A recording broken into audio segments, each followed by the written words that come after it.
Je t'apprends les bases de la crypto, aujourd'hui on va apprendre comment acheter des crypto-monnaies. Bon, ça fait 2 semaines qu'on parle de crypto. Si t'as bien regardé mes vidéos précédentes, tu devrais commencer à avoir une base solide. Donc si tu veux commencer à investir, on va voir 4 manières différentes d'acheter de la crypto. La première option, c'est les néobanques. Tu connais sûrement Revolut ou Lydia, des banques 100% en ligne, pas chères et avec des comptes multidevises. Et bien depuis quelques années, elles permettent aussi d'acheter de la crypto en quelques clics.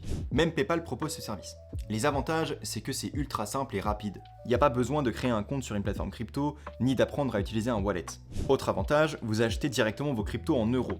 Imagine, tu as 1000 euros sur ton compte Revolut, tu veux acheter 500 euros de Bitcoin, et ben l'argent sera retiré directement de ton compte. Et si tu viens de créer ton compte Revolut, tu peux l'alimenter par carte bancaire, donc c'est super simple. C'est vraiment idéal pour débuter sans se prendre la tête. Je pense à toutes ces personnes un peu plus âgées qui veulent juste investir sur le Bitcoin et qui s'en foutent de la DeFi, des NFT, là en 2 clics c'est réglé. Bon, forcément il y a des inconvénients.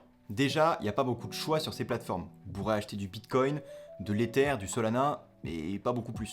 Il y a aussi pas mal de frais cachés, qui seront plus élevés que les autres méthodes qu'on verra par la suite. Mais pour moi, le plus important, c'est que tu possèdes pas vraiment tes cryptos.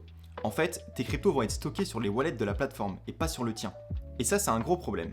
Parce que si un jour ils décident de bloquer ton compte, et ça arrive souvent avec ces plateformes, ils peuvent très bien garder tes cryptos ou te rendre les fonds dans 6 mois par exemple.